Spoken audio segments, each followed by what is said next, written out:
நேற்று வரைக்கும் தூங்கிட்டு இருந்த குஷ்பு இன்னைக்கு என்ன குஷ்புக்கு?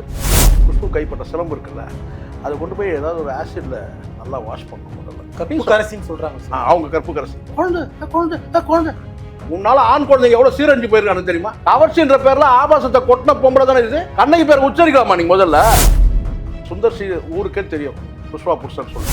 புஷ்புலாம் நான் வந்து ரொம்ப கடுமையா பேசுவேன்.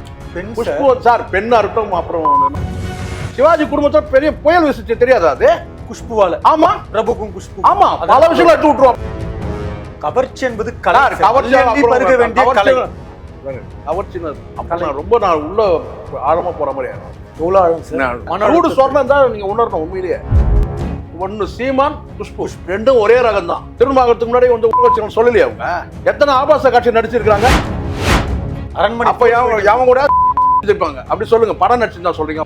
பண்ணாரன்னு சொல்லி போட்டுங்க வேணா.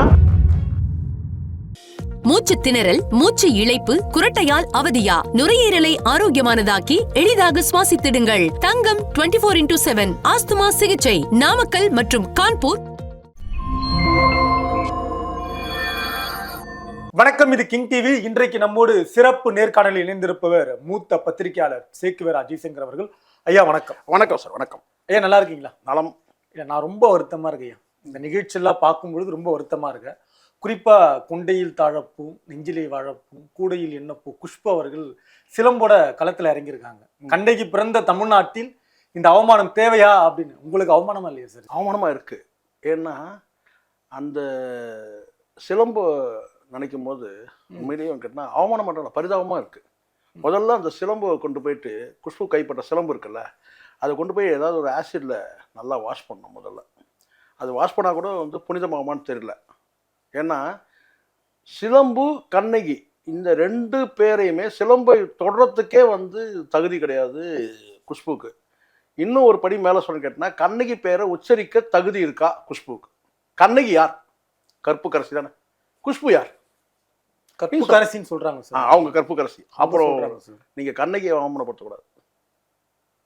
நீங்க சுந்தர்சி அவமானப்படுத்துறீங்க சார். சுந்தர்சி ஊருக்கே தெரியும் புஷ்பா புருஷன் சொல்லிட்டு. இல்லை மிக்சர் வேணா போட்டுங்க கொஞ்சம் கண்ணியமாக. நான் சொல்கிறேன், டென்ஷன் ஆக்காதீங்க சார். இது ஒரு அர்த்தமற்ற போராட்டங்கள், ஆர்ப்பாட்டங்கள். இதில் ஏன் இந்த மாதிரியான நாடகங்கள்? எதுக்கு இந்த மாதிரியான கதாபாத்திரங்களை கொண்டு வந்துட்டு இங்கே கண்ணகியை கொண்டு வரதும் சிலம்பம் கொண்டு வரதும்? இங்கே என்ன நடக்குது? நீதிமன்றம் நேற்று என்ன சொல்லுச்சு சார்? இது ஒரு சென்சிட்டிவான விஷயம் சார். நீங்கள் குழந்தைன்றீங்கல்ல, ஒரு பெண் குழந்தையோட வந்து வாழ்க்கை இது.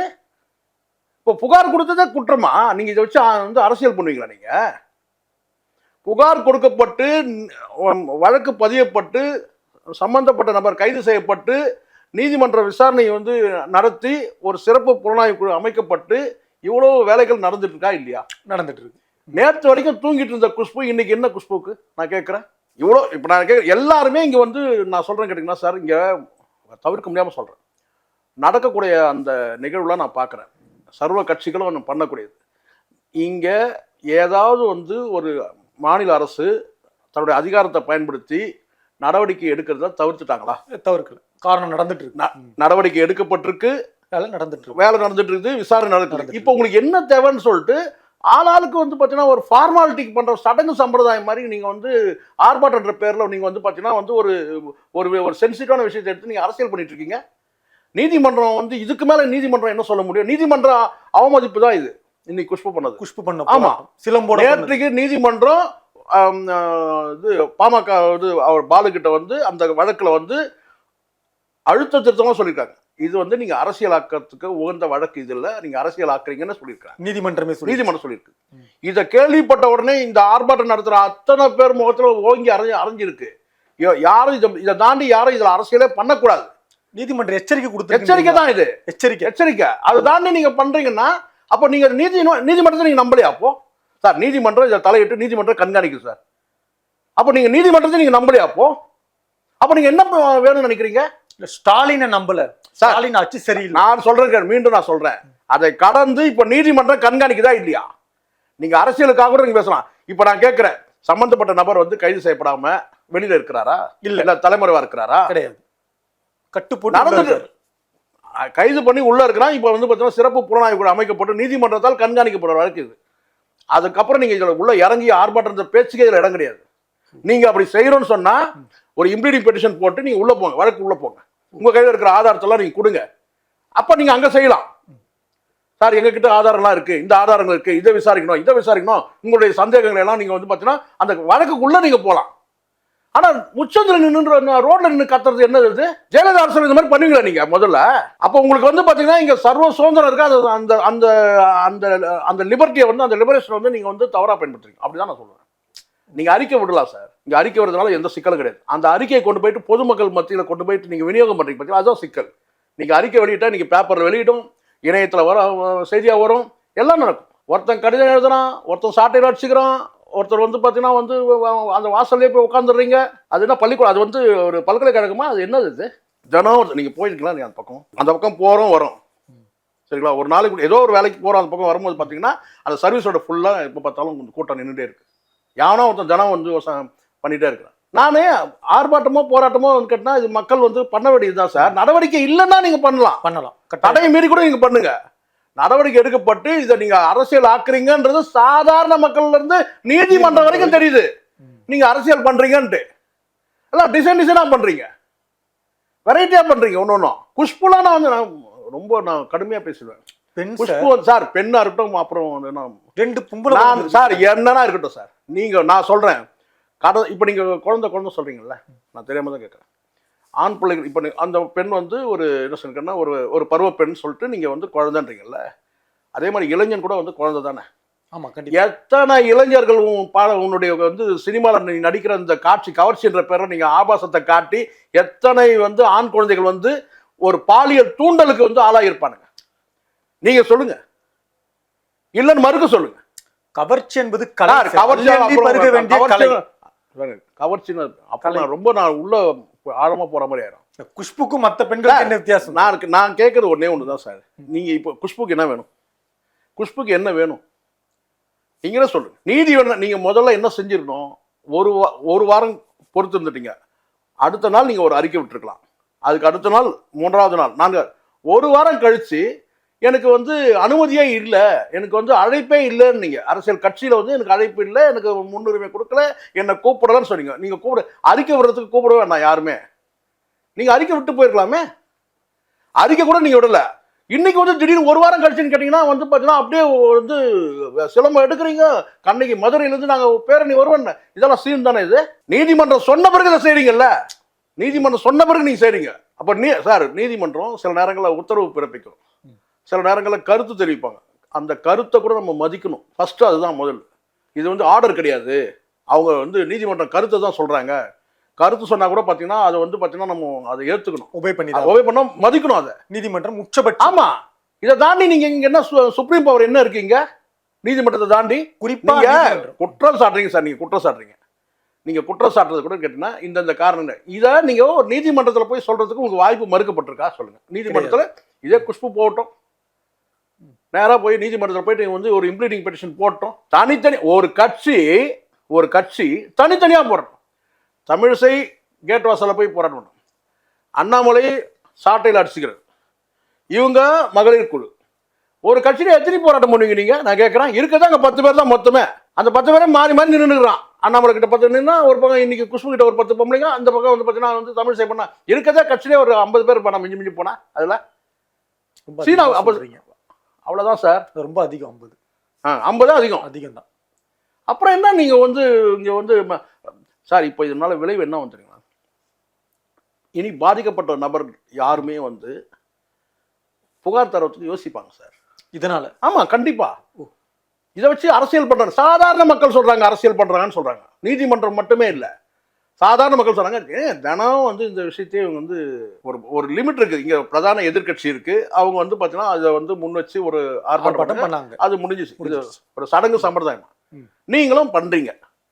சாட்டையில அடிச்சுக்கிட்டாரு, முடிஞ்சிச்சு. இல்ல தமிழிசை போய் அவங்க நேரா போயிட்டு என்ன செஞ்சாங்க, வந்து கேட் வாசல் நின்று அவங்க ஆர்ப்பாட்டம் பண்ணாங்க, கைது முடிஞ்சிச்சு. ஒரு கட்சி அவ்வளவுதான். இதே நீங்க தினம் ஒரு குழப்பம் பண்ணிட்டு இருப்பீங்க நீங்க. நான் கேட்கறேன், தப்பு இல்லையா சார் இது?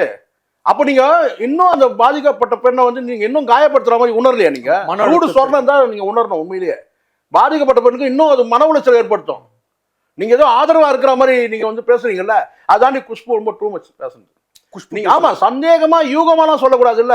இன்னொரு பெண்ணு வந்து அதுல வந்து அந்த வீடியோல இன்னொரு பெண்ணும் வந்து அவங்க தோழியும் பாதிக்கப்பட்டதா சொல்றாங்க. இன்னும் பல பெண்கள் பாதிக்கப்பட்டிருக்க வாய்ப்பு இருக்கு. இப்படியே நீங்க வந்து இப்படியா பண்ணுவீங்க நீங்க? இதுக்கெல்லாம் என்ன ஆதாரம் இருக்கு? அப்போ ஒட்டுமொத்தமா அந்த யூனிவர்சிட்டியில இருக்கிற அத்தனை பெண்கள், படிக்கிற பெண்களும், படிச்சுட்டு இருக்கிற பெண்களும், படிச்சு முடிச்ச பெண்களும் எல்லாருமே கலங்கத்தை ஏற்படுத்துற மாதிரி இல்ல? அறிவு கட்டதனமான வார்த்தை அதெல்லாம்.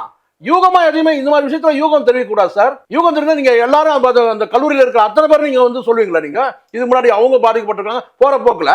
இதான் சினிமா வசனமா இது? குஷ்புவுக்கும் நான் நேரடியாக சொல்றேன், சீமான் இந்த விஷயத்துல இந்த பாலியல் ரீதியான இந்த குற்றச்சாட்டு 2 பேருக்கு தகுதியே கிடையாது. ஒன்னு சீமான், இன்னொன்னு வந்து இப்ப வந்து குஷ்பு. ரெண்டும் ஒரே ரகம் தான், அதிக வித்தியாசம் எல்லாம் கிடையாது. நீங்க பேசவே கூடாது 2 பேருமே. நீங்க இந்த விஷயமா முதல்ல நீங்க போனா கம்ப்ளைண்ட் கொடுத்தா நீங்க உள்ள உட்காரக்கூடிய நிலைமை தான் நீங்க இருக்கிறீங்க. முதல்ல ஆமா குஷ்பு கொடுத்தா பாதிக்கப்பட்ட உனக்கு புகார் கொடுக்கல, அவ்வளவுதான். சும்மா குஷ்பு மேல என்ன சார் உங்களுக்கு ஊருக்கே தெரியும். குஷ்பு இல்ல எனக்கும் தெரியும் சார். உங்களுக்கு என்ன சார் நான் சொல்றேன், கடந்த காலத்துல குஷ்பு வருது எத்தனை வந்து இயக்குநர்கள் மேல வந்து இவங்க வந்து இந்த மாதிரியான பேச்சுக்கள் வந்தது, பாலியல் ரீதியான பேச்சுக்கள் கடந்த காலத்துல எல்லாம் இருக்கு. இப்ப எடுத்துங்க நீங்க. நான் சொல்றேன், இவங்க நடிக்கிற படங்கள்லாம் என்ன எத்திக்ஸ் இருக்கு? குஷ்பு நடிக்கிற படங்களை என்ன எத்திக்ஸ் இருக்கு சொல்லுங்க? ஏன் குஷ்பு என்ன ஸ்டேட்மெண்ட் சொன்னாங்க கடந்த காலத்துல? திருமணமாகறதுக்கு முன்னாடி வந்து உறவு வச்சுக்கணும் சொல்லலையே அவங்க? எத்தனை ஆபாச காட்சி நடிச்சிருக்காங்க? கவர்ச்சின்ற பேர்ல ஆபாச காட்சி நடிச்சிருக்காங்க இவங்க. ஊரே சொல்லிட்டு கேட்டா வந்து பாத்தீங்கன்னா வந்து பல பேர் சிவாஜி குடும்பத்துல பெரிய புயல் வீசிச்சு தெரியாது அது குஷ்புவால. ஆமா பிரபுக்கும் குஷ்பு ஆமா பல விஷயங்களை எடுத்து விட்டுரும். அப்புறம் இன்னும் பல இயக்குனர்லாம் தலை நிமிர முடியாது. 1000 தலை வாங்கி அபூர்வ சிந்தாமணி தான் அந்த அம்மா. நான் தலைன்னு தான் சொன்னேன். எத்தனை தலையை தொங்க போட்டு இருக்கான், பல பேர் பிச்சை எடுத்துட்டு இருக்காங்க, நிறைய பேர் எடுத்து விட்டு நிறைய விஷயம் இருக்கு. ஆமா பிஜேபி குஷ்பு ஆமான்றேன்.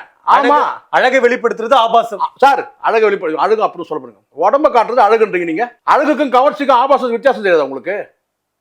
கவர்ச்சின்ற பேர்ல ஆபாசத்தை கொட்டின பொம்பளை தானே இது சினிமாவில். குடும்ப படம் நடிச்சா நான் கேட்கிறேன், குழந்தை இங்க ஆண் குழந்தைகள் பல ஆண் குழந்தைகள் வந்து உன்னால வந்து பாத்தீங்கன்னா உங்க படத்தை பார்த்து கவர்ச்சி என்ற பேர்ல ஆபாசத்தை பார்த்து கெட்டு போனவங்க எவ்வளவு பேர் இருக்கிறாங்க? பாலியல் தூண்டலுக்கு ஆளானவங்க எத்தனை பேர் இருக்காங்க தெரியுமா? ஆண்கள். ஆமா வாழ்க்கை இழந்து. ஆமா எல்லாத்தையும் எடுத்து விடலாம், அப்புறம் நல்லா இருக்காது. அது ஒரு வரம்பு இருக்கு பேசுறதுக்கு. நாம வந்து ஒரு வரம்போட நிக்கிறோம். ஏதோ நீங்க வந்து பாத்தீங்கன்னா வந்து போற போக்கில் வந்து நீங்க வந்து கேட்டா வந்து சிலம்பு எடுத்துறீங்க. எவ்வளவு பெரிய கலங்கம் சிலம்புக்கு. கண்ணகி பேர் உச்சரிக்கலாமா நீங்க? முதல்ல நான் மீண்டும் சொல்றேன், நீங்க சொன்ன ஸ்டேட்மெண்ட்டே எடுத்து போடுறேன். அதை எடுத்து போட்டு நீங்க அந்த சொன்ன அந்த வாய் திருமணமாகாத வந்து பாத்தீங்கன்னா வந்து உறவு வச்சுக்கிற தப்புன்னு சொன்ன அந்த வாய் கண்ணகின்ற பேரை உச்சரிக்கலாமா? பாதுகாப்போடு உறவு வைக்கலாம். எது திருமணம் சார்? அதுதான் நானும் சொல்றேன் சார். அப்படி சொல்றதா அபத்தம், அசிங்கம், ஆபாசம்னு சொல்றேன் நான். அப்படி சொன்ன வாய் வந்து நீங்க கண்ணகி பேரை உச்சரிக்க முடியுமான்னு கேட்கிறேன். தகுதி இருக்கா? குறிப்பா அதுல தாண்டி நம்ம கட்சியை நம்ம சொல்ல முடியும் சார். அந்த கட்சிக்கே பாலிய ஜல்சா கட்சி தான் பேரு. நம்ம அதை கூட நம்ம போகவே இல்லை.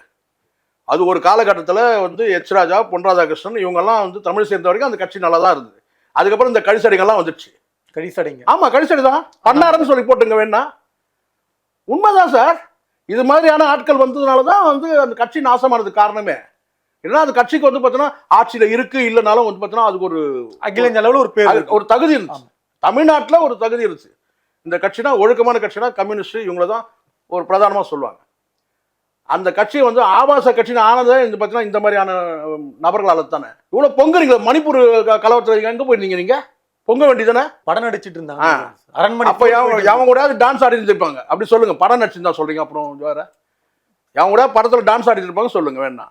தப்பு சார். நான் பாருங்க, நீங்க அரசியல் பண்றதுக்கு எவ்வளவு விஷயங்கள் எவ்வளவோ வந்து அஜெண்டா இருக்கு, பிரச்சனை இருக்கு. அதை விட்டு நீங்க என்ன ஒரு புகார் வந்து ஒரு பாதிக்கப்பட்ட ஒரு புகாரை வச்சுக்கிட்டு கேவலமெல்லாம் உங்களுக்கு ஞானசேகரை விட கேவலமான ஆட்கள் இந்த மாதிரியான ஆட்கள். குஷ்பு மாதிரி கூட கிடையாது. இந்த ஆர்ப்பாட்டம் பண்ற அத்தனை பேரும் நான் சொல்றேன், போலித்தனமா இந்த விஷயத்தை எடுத்து ஆர்ப்பாட்டம் பண்றாங்க இல்லையா? அத்தனை பேர் என்ன சொல்றாங்க? நீதிமன்றம் அந்த அரசியல் ஆக்குறாங்க பாத்தீங்களா? அந்த வார்த்தையை பயன்படுத்தும். அரசியல் ஆக்குறவங்க அத்தனை பேருமே ஞானசேகரோட கேவலமானவங்க. நீதிமன்றம் வருத்தப்பட்டிருக்கு சார். நான் அதுதான் சார் இந்த மாதிரி வார்த்தைகள் எப்படி போட முடியும்? இது உகந்த விஷயம், இது அரசியல் உகந்த விஷயம் கிடையாது சொல்லும் போது அப்ப இதை நீங்க புரிஞ்சுக்கணும். ரைட், நீதிமன்றம் இப்படி ஒரு உத்தரவிட்டு இருக்கு. நீ நம்ம குழந்தை இங்க அந்த பாதிக்கப்பட்ட பெண்ணுக்கு வந்து பாத்தீங்கன்னா தந்தை ஸ்தானத்தில் தானே எல்லாரும் நடவடிக்கை எடுத்துட்டு இருக்காங்க. எல்லாரும் அப் டு நீங்க வந்து நீதிமன்றத்துல இருந்து முதலமைச்சர்ல இருந்து நீங்க வந்து காவல்துறை கமிஷனர் இருந்து நம்ம உட்பட அப்படியே குழந்தை உன்னால ஆண் குழந்தைங்க எவ்வளவு சீரழிஞ்சு போயிருக்கானு தெரியுமா? சினிமான்ற பேர்ல, நடிகைன்ற பேர்ல, கவர்ச்சின்ற பேர்ல ஆபாசத்தை கொட்டிட்டு நீங்க வந்து பாத்தீங்கன்னா வந்து அப்படியே நடிக்கிறீங்க. தமிழ் ஒழுங்கா பேச தெரியுதா முதல்ல உனக்கு? கத்துக்கிறாங்க. தமிழ் 30 வருஷம் கிழிச்ச ஒருத்தர் வேற வீட்டுல வந்து மிக்சர் சாப்பிட்ற நேரம் தமிழ் சொல்லி கொடுத்தாருன்னா கூட போதும். சுந்தர் சி நேரம் வந்து பாத்தீங்கன்னா தமிழ் வந்திருக்கும் சுத்தமா. தமிழ் நீங்க தமிழ்நாட்டில் இருக்கிறீங்க, நீ வேற தமிழ்நாட்டோட மருமகள்லாம் நீ வேற சொல்லிக்கிற, ரைட்? ஓகே, தமிழ் சுத்தமா வருதா முதல்ல? கண்ணகி சிலம்போரணி கையில் எடுத்துக்கிறாங்க. அதுதான் நான் சொல்றேன். அதனால நான் சொல்றேன், அந்த சிலம்பை ஆசிட் ஊற்றி நல்லா கழுவணும். சல்பூரிக் ஆசிட், நைட்ரிக் ஆசிட்லாம் இருக்கு, அதுல போட்டு எடுக்கணும் முதல்ல. எவ்வளவு பெரிய அவமானம் சார் சிலப்பதிகாரத்துக்கும் கண்ணகி. சிலப்பதிகாரத்துக்கும் கண்ணகிக்கு சிலம்புக்கு எல்லாருக்குமே அவமானம். நமக்கே அவமானம், தமிழர்களுக்கு அவமானம். அதுதான் நான் சொல்றேன். நான் தெளிவா சொல்றேன் சார், இங்க அரசியல் ஆக்கிறதுக்கு இல்ல அரசியல் நீங்க அஜெண்டாவா நீங்க பயன்படுத்துறதுக்கு பல விஷயங்கள் இருக்கு, எவ்வளவு விஷயங்கள் இருக்கு, அதை எடுத்து நீங்க பேசுங்க. ஒரு சில விஷயங்கள் தவிர்க்கப்படுது. இப்போ நான் கேடி ராகவன் விஷயம் எடுத்துங்க, நீங்க பாத்தீங்க அவருடைய சாகசத்தை, சரிங்களா? இருங்க சாகசப்பதை அது ஒரு கட்டத்துக்கு மேல அது அப்படியே தவிர்த்துறாங்களா? அது யாரும் பேசவே இல்லை. அசிங்கத்தை ஆபாசத்தை ரொம்ப பேச முடியாது. இது நல்லா தெரியும். அந்த பொண்ணு வந்து பாதிக்கப்பட்ட பொண்ணு, அது வந்து முழுக்க முழுக்க வந்து கேட்டா வந்து ஒரு என்ன சொன்ன ஒரு ஆறுதல் தேடி இல்லை ஒரு ஆதரவு தேடி துணிச்சலா வந்திருக்கு. ஆமா, புரியுங்களா சொல்றது? நீங்க எல்லாம் பாராட்டுவீங்கன்னு கூட வரல. அது வந்து கேட்டா இனி எதிர்காலத்தில் தீர்க்கமான ஒரு முடிவோட வந்து ஒரு புகார் கொடுத்துருக்கும் போது கேட்டா நீதிமன்றம் அது வந்து நீதிமன்றமா இருக்கட்டும் காவல்துறையும் வந்து அது தாய் தந்தை ஸ்தானத்துல அதை எடுத்து முறையா விசாரணை பண்ணிட்டு இருக்கிறாங்க. இப்போ உங்களுக்கு என்ன வேணும்? இவங்களுக்கு என்ன வேணும் சார்? சும்மா யார் அந்த சார் யார் என்ன சீனா போட்டு இருக்கீங்க, யார் சார் சொல்லிட்டு பல காரணம் இருக்கும் சார். டம்மி போன வச்சுன்னு கூட பேசிருக்கலாம் சார். ஒருத்தர் மிரட்டுறதுக்காக ஒரு விவேக் ஒரு படத்தை சொல்றல, எனக்கு வந்து இவரே தெரியும் அவரே தெரியும், ஆனா அவருக்கு என்ன தெரியாது. அந்த மாதிரி தான் இது. சும்மா போன வச்சு எவ்வளவு பேர் சீனை போடுறோம்னா எவ்வளவு பேர் இருக்கிறாங்க போனே இல்லாம. ரெண்டாவது இன்னொன்னு சொல்றேங்க, ஒரு சின்ன ஒரு விஷயம் நான் சொல்றேன், நீங்க பாருங்க. இப்போ ஞானசேகரன் ஒரு அரசியல் கட்சியில வந்து ஒரு கிராஸ் ரூட்ல இருக்கிறதா வச்சுப்போம். இருக்கிறானா இல்லையா? கீழ்மட்ட தொண்டனா இருக்கிறான்னு வச்சுக்கலாம். அவன் அடுத்த நிலையிலயோ இல்ல அதுக்கு அடுத்த நிலையிலயோ இல்ல அதுக்கு அடுத்த நிலையிலோ நீங்க அமைச்சர் நிலையில இருந்தாலும் கூட பாத்தீங்கன்னா அண்ணன்ற வார்த்தை தான் பயன்படுத்துவான். இது வந்து அரசியல்வாதிகள் இந்த இதுதான் பயன்படுத்துவாங்க, இந்த வார்த்தையை தான் பயன்படுத்துவாங்க. அரசியலை சார்ந்தவங்க அரசியல் கேட்டா அண்ணன்றது, அவர் அமைச்சரே ஆனாலும் கூட அண்ணன் தான் சொல்லுவாங்க. நமக்கு வேண்டாம் அந்த லாங்குவேஜ் தான் வரும். இவங்க இது வந்து நான் இயல்பான பாமர மக்கள் யாருக்கும் முட்டு கொடுக்கணும் சப்போர்ட் பண்ண நான் சொல்றேன். நான் பிராக்டிகலா சொல்றேன். சார்ன்ற வார்த்தையை வந்து பயன்படுத்த சார்னா ஒரு டிஸ்டன்ஸ் ஆயிடும். நீங்க அமைச்சரா இருந்தாலும் கூட அடுத்த வட்ட செயலரா இருக்கட்டும், அவனா இருக்கட்டும், மாவட்டமா இருக்கட்டும், எல்லாமே இருக்கட்டும் அண்ணன்றதான் வரும். ஒரு உறவு முறை சொல்லுவாங்க. அண்ணா அமைச்சர் என்ன இல்ல வந்து செயலாளர் என்ன நம்ம பகுதி என்ன சொன்னாரு பகுதி சொன்னாரு அப்படிதான் வருமே தவிர சாருன்னு சொல்லுங்க. அவருனால வரும், ஆனா சாருன்னு வராது. சாருன்னா அது வேற கேட்டகரி. அரசியல்வாதிகள் அல்லாத கேட்டகரியில இருக்கிறவங்க வேணா சொல்ல வாய்ப்பு இருக்கு. அரசியல்வாதி வரிசையில நீங்க சொல்லணும் யார சொன்னாலும் அப்படிதான் வரும். அவரு இவரு அமைச்சர் அமைச்சர் ஐயா கூட வந்துடும். ஐயா கூட ஐயா சொன்னாரு, பெரிய ஐயா சின்ன ஐயா அந்த மாதிரி கூட வந்துடும். ஒருபோதும் சாருன்னு வராது. இது நான் சொல்றது பிராக்டிகல். அடிமட்டத்தில் இருக்க எல்லாரும் சொல்லக்கூடிய ஒரு வார்த்தை இருக்கிற அரசியல் இருக்கிறவங்க யார் அந்த சார்னு சொன்னா அந்த அரசியல்வாதி வட்டம் இல்லாம வேற யாரும் இருக்கலான்றது நான் ஒரு யோகமா தான் சொல்றேன். வேற யாராவது இருக்கலாம், அரசியல்வாதிகள் அல்லாம வேற யாருன்னா. அதை விட்டு இதே பிடிச்சி தொங்கின்னு இருக்கீங்க. குஷ்பு சொல்றாங்க சார் இதை வந்து கேட்டா யார் அந்த சாரு யார் வேணா சொல்லாம, ஏன் சுந்தர்சிய சார்னு சொல்லக்கூடாதா? சுந்தர்சிய சாருன்னு தானே சொல்லலாம். நல்ல இயக்குனர் சார், நல்ல இயக்குனர் சார். ஆனா வந்து பாத்தீங்கன்னா சாரு தானே அவரு. இப்ப நீங்க என்ன சொல்லுவீங்க? நான் சாரு தானே சொல்லுவீங்க. கூட சொல்லுங்க யார் வேணா, அது வேற உங்க இஷ்டம், அது உங்க விருப்பம். ஆனால் பொதுவா நான் சொல்றேன், பொதுவா கேட்டீங்கன்னா ஒரு அபிஷியல் நமக்கு அறிமுகம் நெருக்கம் இல்லாத ஒரு நபரா இருக்கிறாங்க, இல்ல ஒரு அபிஷியலா யாராவது இருக்கிறாங்க, இல்ல தாண்டி வேற ஏதாவது இருந்தாங்கன்னா அவங்களதான் வந்து பாத்தீங்கன்னா வந்து இந்த சார்ன்ற வார்த்தை வரும். மீதி எல்லாம் பெரும்பாலும் கேட்டா அண்ணன் தான், அரசியல்வாதிகள அண்ணன் தான் சொல்லுவாங்க, இல்ல ஐயான்னு சொல்லுவாங்க. அவங்களும் தம்பின்னுவாங்க, தம்பி அவ்வளவுதான் சொல்லுவாங்க. இதுதான் இந்த நடைமுறை தான் நடக்கும். குறிப்பா தமிழ்நாட்டில் அப்படிதான் வரும். இதை ஃபுல்லா இதையே பிடிச்சி தொங்கிட்டு இருக்கீங்க. யார் அது சாரு எங்க பைத்தியம் கூட போட்டுட்டு இருக்கிறாங்க எல்லாரும் வந்து கேட்டா வந்து யார் அது சாரு யார் அது சாரு யார் அது சாரு. இங்க விசாரணையில இருக்கு, விசாரணையில தெரிய போகுது. நீங்க ஒரு கற்பனையா ஒண்ணு முடிவு பண்ணிக்கிட்டு இவங்க வேணும்னு எதிர்பார்க்கறது நடக்காது இல்ல, அது பண்ணக்கூடாது இல்ல. ஒரு யூகமா நீங்களா ஒரு கற்பனை பண்ணிப்பீங்களா? நான் கேட்கறேன். 30 வருஷமா நான் தமிழ்நாட்டுல கண்ணகியாக வாழ்ந்துட்டு இருக்கேன்றாங்க. ஆமா, கண்ணகியா கிழிச்சாங்க. அவங்க கேள்வி கேட்கறதுக்கு உரிமை இல்லை சார். அதுதான் நான் சொல்றேன் சார். கண்ணகி கேள்வி கேட்கறாங்க, கலியுக கண்ணகி. இந்த இடத்துலயே நான் சொல்றேன், இந்த இடத்துல நீங்க கலியுக கண்ணகி, இந்த இடத்துல நீங்க மதுரையில இருந்து பண்ணுங்க, மதுரையில இருந்து பண்ணுங்க, இல்ல நீங்க தஞ்சாவூர்ல இருந்து பண்ணுங்க, நீங்க எங்க இருந்து வேணாலும் பண்ணுங்க. கண்ணகின்ற அந்த வார்த்தையை வந்து அதுவும் என்னெல்லாம் பண்ணியிருக்காங்க கேட்டினா கண்ணகி வந்து ஏதோ மிளகாவை வந்து அரைச்சாங்களாம், ஆமா என்ன சார். பூசினா ஆமா. ஓவரா தெரியல. குஷ்புவுக்கு இது வந்து பார்த்தீங்கன்னா ரொம்ப அதீதமானது. கண்ணகி பட்டம். ஆமாம், நீங்கள் பேசுகிற பேச்சே ஜாஸ்தி. என்னை கேட்டால் பேசுகிற பேச்சுக்கே வந்து பார்த்தீங்கன்னா நீங்கள் வந்து நடவடிக்கைன்னா தாராளமாக எடுக்கலாம். நீங்கள் இதே நான் கேட்குறேன், இந்த இடத்துல நீங்கள் ஜெயலலிதா ஆட்சி மட்டும் இருந்ததுன்னா நீங்கள் இந்த அளவுக்கு நீங்கள் பேசுவீங்க. நீங்கள் வாய்ப்பு இல்லை. அப்போ இங்கே உங்களுக்கு வந்து பார்த்தீங்கன்னா பேசுவாது வாய்ப்பு இருக்கேன்னு பாருங்க. ஜனநாயகம் இருக்கு. ஆமாம், உங்களுக்கு வந்து கூட ஏன் நான் கேட்குறேன் வந்து குஷ்பு வீட்டில் வந்து கிளம்பும்போது அரெஸ்ட் பண்ண விடாதா? முடியாதா? அங்கே கூட்டத்தை வந்து சேர்க்காத அளவுக்கு அரெஸ்ட் பண்ண முடியாதா? வழிமறிச்சு பண்ண முடியாதா? கோவலன் இருப்பார். அதுதான் கண்ணகி. நான் என்ன சொல்கிறேன்னா, இங்கே கோவலன் நான் சொல்கிறேன், இப்போ நான் சொல்கிறேன் இந்த இடத்துல அவர் சுந்தர்சி கோவலன் சொன்னால் கோவலனுக்கு ரொம்ப அசிங்கம். அது நீங்கள் உங்களுக்கு வந்து உண்மையிலேயே நீங்கள் கோவலனை அசிங்கம் பண்ண நீங்கள் முடிவு பண்ணிங்கன்னா நீங்கள் தாராளமாக, நான் மிக்சர் புஷ்பா புருஷன் சொல்லிட்டு இருக்கிறேன், நீங்கள் என்ன கோவலன் ரேஞ்சி கொண்டு போறீங்க சுந்தர்சியை. சரி, அப்படின்னா அதில் ஒரு ட்விஸ்ட் இருக்குன்னு வச்சுங்களேன். கோவலன் கிட்ட. ஆமாம் ஆமாம், கோவலன் டபுள் தானே, சரிங்களா? அதனால தான் சிக்கலாச்சு. இல்லை சொல்லுங்க, நான் சொல்ல புரியுன்னு நினைக்கிறேன் உங்களுக்கு. கோவலன் கதையை படிச்சுன்னு தெரியும். சரி, எப்படியோ ஒழிஞ்சு நமக்கு வந்து நமக்கு அது பிரச்சனை இல்லை. நம்ம மாதவியை பற்றி நம்ம மாதவி பற்றி பேசல. மாதவி எந்த மாதவியோ இருந்துட்டு போட நமக்கு அதை பற்றி பேசவே இல்லை. ஏன்னா இங்கே மாதவின்னு சொன்னா அரண்மனையில் நடிச்ச நடிகைகள்லாம் நீங்க கற்பனை பண்ண வேண்டியது வரும். நீங்க சொல்றத பத்திர கண்ணகி மாதவி பேரை மாத்தி தான் கண்ணகின்றாரு. இல்ல இல்ல, எப்படி வேணா இருக்கட்டும், அது நம்ம அதுக்குள்ள போக முடியாது. ஆனால் நான் ஒரு விஷயம், இதை இவ்வளவுதான் லிமிட், இதை விட்டுறணும். சீமான் இப்போ செய்ய வேண்டியது, பெங்களூர்ல இருந்து ராக்கெட் வந்திருக்கு, அதுக்கு வந்து பார்த்தீங்கன்னா அதை வந்து அவர் வந்து எதிர்கொள்ளணும். விஜய் ராக்கெட் வந்து ஆமா வந்துச்சு, அதை அவர் எதிர்கொள்ளணும். அவருக்கு அந்த சிக்கல் இருக்கு. இப்போ நான் பொதுவில் நான் பார்க்குறேன் சார், இங்கே ஆர்ப்பாட்டம் பண்ண அத்தனை பேரும் நான் பார்க்குறேன், எல்லாருக்கும் தனித்தனியாக சிக்கல் இருக்கு. அண்ணாமலைக்கு பதவி பறிபோக போகுது, தக்க வைக்கணும். அப்போ இந்த விஷயத்துல நம்ம வந்து ஸ்கோர் பண்ணணும்னு பார்க்குறாங்க, ரன் எடுக்கணும்னு பார்க்குறாங்க. எல்லாருக்கும் அந்த சிக்கல் இருக்கு. குஷ்பு வந்து காணாம போயிருந்தாங்க ஒரு வருஷம். இப்போ அவங்க என்ன கேட்டால் லைம் லைட் வந்துட்டாங்க, நானும் இருக்கிறேன் அப்படின்னு சொல்லிட்டு காணாம போயிருந்தாங்க. ஆமா, எல்லாருக்கும் சிக்கல் இருக்குல்ல சார். எதிர்கட்சிகள் கேட்டால் நாங்கள் இந்த எதிர்கட்சிகள் நாங்கள் கடமையை செஞ்சோம் அப்படின்றது தான் பண்றாங்க. அவங்களுக்கு பொள்ளாச்சி சிக்கல் இருக்கு. ரொம்ப ரொம்ப நோண்டாங்கன்னா அப்போ பொள்ளாச்சி வந்து இன்னும் தோன்ற மாதிரி ஆயிடும். அதை சொல்றாங்க, ஒரு கேள்வி கேட்குறாங்க குஷ்பு கிட்ட, என்ன மாதிரி பதில் பாருங்க.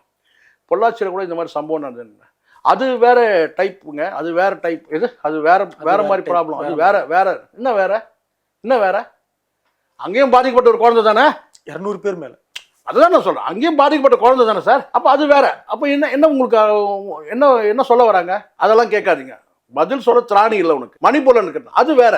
பட்ட பகல்ல நிர்வாணமா ஓட விட்டானுங்கல்ல சார், இதை விட என்ன வேணும்? ஒட்டுமொத்த இந்தியாவும் தலை குனிச்சதுல. அப்போ இதெல்லாம் செலக்டிவா நீங்க இதெல்லாம் கடந்து போயிடும். இப்போ உங்களுக்கு என்ன, இதை வச்சு அரசியல் பண்ணும். முதலமைச்சரை கேள்வி கேட்கணும். முதலமைச்சரை கேள்வி கேட்க அவசியமே இல்லை. கேள்வி கேட்க முடியாத அளவுக்கு தான் நடவடிக்கை எடுத்துட்டு இருக்காங்க. நடவடிக்கை எடுத்து தானே இருக்கிறாங்க. இல்லை உங்களுக்கு ஏதாவது உங்களுக்கு தகவல் தெரிஞ்சிருந்தா போய் சொல்லுங்க. கனிமொழி வந்து பேசணுன்றாங்க சார். நான் மீண்டும் சொல்ல சார், யாருமே பேச வேண்டியது இல்லைன்ற நான். நடவடிக்கை வந்து நீதிமன்றத்துக்கு போயிடுச்சு சார். நீதிமன்றம் வந்து கண்காணிக்குது, குழு அமைச்சிருக்கு, அவ்வளவுதானே. எதிர்கட்சிகள் சட்டமன்றத்தில் கேள்வி கேட்க போறாங்க, அது பதில் சொல்ல தான் போறாங்க. இப்போ உங்களுக்கு என்ன தேவைன்னு கேட்குறேன் நான். இப்போ புரியுங்களா, எல்லாரும் ரன் எடுக்கணும், ஸ்கோர் பண்ணணும்னு பார்க்குறாங்க இந்த விஷயத்தை வச்சு. இது இப்படிப்பட்ட நபர்கள் ஞானசேகரனோட கேவலமானவர்கள். நீங்க சொன்ன இந்த போட்டியில குஷ்பு அதிக ரன் எடுத்துருவாங்களா? அந்த கட்சிக்குள்ள ரன் எடுக்கும்போது சரிங்களா, அண்ணாமலை பெண்ணுக்கு போயிட்டார். ஆனால் இது கரெக்டான பதில் சொல்லணும்னா நீங்கள் பாண்டே கிட்ட கேட்கணும். ஏன்னா அவர் தான் சொன்னார், ஏன்னு கேட்டால் இந்த பிரச்சனையில் கவனம் ஈர்க்கணும்னு சொல்லல, கவனத்தை ஈர்க்கிறதுக்காக பண்ணார். யாருடைய கவனத்தை? அண்ணாமலை கிட்ட வந்து அந்த கவனம், மக்களுடைய கவனம் வந்து அவர் மேலே ஈர்க்கணுன்றதுக்கு தான் பேச. இப்போ நீங்கள் கேட்டிங்கன்னா குஷ்போட கவனம் ஈர்க்கப்பட்டிருக்கா அல்லது அண்ணாமலைக்கு கவனம் ஈர்க்கப்பட்டிருக்கா, நீங்கள் அவர்கிட்ட தான் கேட்கணும். அவர் தான் கரெக்டாக என்ன சொல்றது, ஸ்கேல் பண்றாரு கரெக்டா. இயல்பா குஷ்மேல கவனம் கொஞ்சம் ஈர்ப்பு அதிகமா இருக்கும்ல, அது அவருக்கு அவர்கிட்ட தான் நீங்க கேட்கணும். அது அவருடைய ஸ்கேலை பொறுத்து, அளவை பொறுத்து. ஆமா, அவர் அளக்கிறத பொறுத்து இருக்கு. அவர் எப்படி அளப்பாருன்னு நமக்கு தெரியாது. ஆனால் நான் சொல்றேன், இவங்க எல்லாமே அரசியலாக்கி ஆதாயம் அடைய பார்க்குறாங்க. அதுவும் குறிப்பா குஷ்பு பண்ணது குற்றம்னே நான் சொல்லுவேன். எப்படி சொல்லுவேன்னு கேட்டிங்கன்னா, நீதிமன்றம் அறிவுறுத்துது, நீதிமன்றம் முந்தின நாள் வேற ஒரு வழக்கில், இது சம்மந்தப்பட்ட வழக்கிலேயே இன்னொருத்தருடைய ஆர்ப்பாட்டத்திலேயே வந்து சொல்றாங்க, இந்த மாதிரி வந்து கேட்டால் நீங்க அரசியலாக்க உகந்த விஷயம் கிடையாது, தெளிவா சொல்றாங்க. இது வந்து அரசியல் ஆக்காதீங்க, அரசியல் ஆக்குற அளவுக்கு உகந்த வழக்கு கிடையாது. அப்பனா என்ன அர்த்தம்? ஒரு பொண்ணோட எதிர்காலம் இருக்கு, அந்த கல்லூரியோட பெருமை இருக்கு, பல்கலைக்கழகத்தோட பெருமை இருக்கு, பெற்றவங்களோட கவலை இருக்கு சார். எவ்வளவு பெட்டர். இவங்க போற போக்கில் என்ன சொல்றாங்கன்னா, குஷ்போட ஸ்டேட்மெண்ட், நீங்க இந்த ஸ்டேட்மெண்ட் தூக்கி குஷ்போ உள்ள தூக்கி வச்சிடலாம் தனியா. குஷ்பு உள்ளனா நான் ஜெயிலுக்குள்ள சொல்றேன் நான். ஏன்னா அவங்க சொன்ன வார்த்தை என்னன்னா, அவங்களோட சேர்ந்து இன்னொரு தோழி இருந்ததா சொல்றாங்க. இன்னொரு தோழி இருந்தாங்க, இன்னும் பல பெண்கள் பாதிக்கப்பட்டாங்க. நீ ஏன் சொல்லி கற்பனை பண்ணிப்பியா? நீயே இது கற்பனையான வார்த்தை பேச முடியாது சார். இது ரொம்ப சென்சிட்டிவான விஷயம். கவனமா இருக்கும். ரொம்ப கவனமா எச்சரிக்கா பேசணும். ஒவ்வொரு வார்த்தைக்கும் நம்ம பொறுப்பேற்றுணும். போற போக்குல தோழின்றீங்க, அந்த தோழி பேர் சொல்லுங்க. சொல்ல முடியுமா நீங்க? சொல்லக்கூடாது இல்ல? சொல்லக்கூடாது. அப்புறம் அதை தாண்டி சொல்றீங்க என்னன்னு கேட்டா வந்து இன்னும் பல பெண்கள் பாதிக்கப்பட்டிருக்கலாம். ரொம்ப அதிகமா இது நீதி, இதெல்லாம் வந்து நீதிமன்றம் கருத்து சொன்ன பிறகு நீதிமன்றம் வந்து பாத்தீங்கன்னா ஒரு கருத்து சொல்லுது கேட்டா இது அரசியல் ஆக்கக்கூடாது, அறிவுறுத்திற்கு எச்சரிச்சிருக்கு. அதுக்கு பிறகு நீங்க ஆர்ப்பாட்டம் பண்ண கேட்டா இதுக்கு மேல வந்து பாத்தீங்கன்னா வந்து இந்த முதல்ல ஒரு விஷயம் பண்ண இந்த கைது பண்ணி சாயந்தரமா விட்டுறாங்கல்ல, அதை முதல்ல மாத்தணும். கைது பண்ணி ஒரு வாரமாவது இருக்கணும் உள்ள. ஆமா சார், கைது பண்ணி ஒரு வாரம் இல்ல, ஒரு மாசம் கூட இருக்கட்டும், நான் உள்ள இருக்கணும்.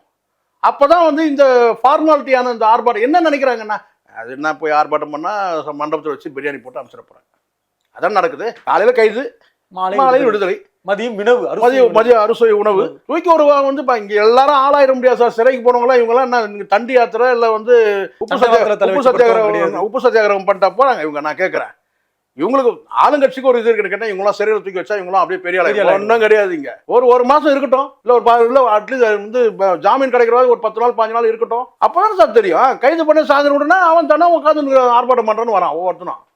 அட்லீஸ்ட் ஒரு வாரம் முன்னா அப்பதான் தெரியும் எனக்கு சுகர் இருக்குன்னுவான், எனக்கு பிபி இருக்கு.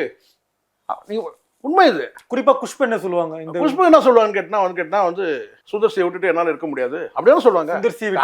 இருக்க முடியாது. கணவன் சார் தன்னுடைய கணவனை விட்டு இருக்க முடியாது, பிள்ளைகளை விட்டு இருக்க முடியாதுன்னு சொல்லுவாங்க. நீங்க வேற மாதிரி புரிஞ்சுக்காது. தூக்கி ஒரு வாரம் உள்ள வைங்க, அப்ப தெரியும் நீதிமன்றம் நமக்கு வந்து இந்த மாதிரி ஒரு உத்தரவிட்ட பிறகும் நம்ம வந்து இதை செஞ்சிருக்க கூடாதுன்றது அப்போ உணர்வாங்கல்ல மற்றவங்களும். இப்ப இந்த வீரவசனம், இந்த ஆவேசம், இந்த இதெல்லாம் அந்த அப்படியே வந்து அப்படியே கண் கலங்குற மாதிரி பேசுறது, இதெல்லாம் நான் எவ்வளோ ஆக்டிங் நாங்கள் பார்த்துருக்கோம். உங்கள் படம் எவ்வளோ பார்த்துருக்கோம் நாங்கள். இது குஷ்பு படம் பார்த்துருக்கீங்களா நீங்கள்? நான் பார்த்துருக்கேன் சார். எவ்வளோ படம் பார்த்துருக்கேன்? படம் பார்த்துருக்கீங்களா? சிங்காரவன் பார்த்துருக்கீங்களா? பார்த்துருக்கேன் சார். சிங்காரவனில் வந்து ஒரு பாட்டு பார்த்துருக்கீங்களா? பாட்டு அந்த ஒரு வரி மட்டும் ஒன்றா வந்து போட்டு விடுங்க, மக்கள் பார்க்கட்டும். இன்னும் என்ன செய்ய போகிறாய் அன்பே அன்பே, அதை கொஞ்சம் போட்டு விடுங்க. பாவம் சார். வந்து சார் நான் மீண்டும் சொல்கிறேன் சார், நடிகராக இருக்கட்டும், நடிகர்கிட்ட உங்களுக்கு சமூக பார்வை வேணும்னு கேட்டால் மினிமம் நீங்கள் நடிக்கக்கூடிய படத்தில் ஒரு எத்திக்ஸை மெயின்டைன் பண்ணணும். குறைஞ்சபட்சம் நல்ல வார்த்தை சொன்னீங்க. குறைந்தபட்சம் நீங்கள் இன்னும் அது குறைஞ்சபட்சம் ஏன் அதிகமாக இருந்தால் என்ன? குறைந்தபட்சம் ஆடையில் இருக்கக்கூடாது. நிறையவே நெறிகள் பின்பற்றணும் சொல்லுங்க. அது என்ன குறைஞ்சபட்சம்? சரி, நீங்கள் சொன்ன மாதிரி குறைஞ்சபட்சம் என்ன ஒன்றுன்னா குறைஞ்சபட்சம் ஆடைகள் போட்டுறாங்க. குறைஞ்சபட்சம் எத்திக்ஸ் நீங்கள் சொன்னீங்கல்ல, நல்ல வார்த்தை தான். மெயின்டைன் பண்ணணும்ல.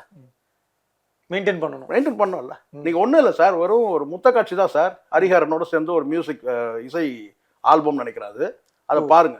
இருக்கு அந்த மாதிரி இருக்கு பாருங்க, எடுத்து பாருங்க. தொலைக்காட்சியில் போட்டு விடுங்க, மக்கள் பார்க்கட்டும். இந்த அம்மா வந்து பார்த்தீங்கன்னா சாத்தான் வேதம் ஓதுற சொல்லுவாங்க பார்த்தீங்கன்னா, அந்த மாதிரிலாம் இவங்க பேசிட்டு இருக்கிறாங்க. 10 பக்கம் வந்து அப்பாவி பெண்கள் பக்கத்தில் நிற்க வச்சுக்கிட்டு வேஷம் கட்டிட்டு என்ன இதெல்லாம் வேலை? இதெல்லாம் இதுதான் இங்கே வந்து அரசு சில விஷயங்களை வந்து அனுமதிக்குதுன்னா என்னன்னா, நீங்க வந்து இந்த ஆர்ப்பாட்டம்லாம் கேட்டா சுதந்திரமா ஒரு ஜனநாயக மனப்பான்மையோடு அனுமதிங்க, அதுக்கப்புறம் வந்து தடையை மீறினதுக்காக கைது பண்ணுங்கன்னு சொல்லிட்டு. இதே ஜெயலலிதா கவர்மெண்ட் கேட்டால் இவங்க வீட்டை விட்டே கிளம்ப மாட்டாங்க. இதான உண்மை. ஆனால் அதனால தான் அந்த வந்து பார்த்தீங்கன்னா சர்வாதிகாரின்ற பேரும் ஜெயலலிதாவுக்கு வந்தது. இங்கே ஜனநாயகம் இருக்கு, ஆனால் அது ஒரு வரைமுறையாக ஒழுங்காக பயன்படுத்திக்கணும், முறையாக பயன்படுத்திக்கணும். அப்ப சத்தியமா குஷ்புக்கும் கண்ணகிக்கும் எந்த சம்பந்தமும் கிடையாது. ஏன் சத்தியம் எப்படி உறுதி கொடுங்க. கண்ணகிக்கும் சம்பந்தம் கிடையாது. கண்டிப்பா ஏன் சத்தியம் வரணும்? சத்தியத்தை அசிங்கப்படுத்தாதீங்க சார். நீங்க குஷ்பு பேரை சொல்லி சத்தியம் பண்றதே ஒரு தப்பு. அதுவே அசிங்கம். நான் மீண்டும் சொல்றேன், கண்ணகி பேரையோ அல்லது சிலம்பையோ வந்து உச்சரிக்கவே தகுதி இல்லாத ஒரு பெண் யாருன்னு கேட்டீங்கன்னா அது குஷ்பு. நன்றி, வணக்கம். நன்றி சார். மூச்சு திணறல், மூச்சு இழைப்பு, குரட்டையால் அவதியா? நுரையீரலை ஆரோக்கியமானதாக்கி எளிதாக சுவாசித்திடுங்கள். தங்கம் 24x7 ஆஸ்துமா சிகிச்சை நாமக்கல் மற்றும் கான்பூர்.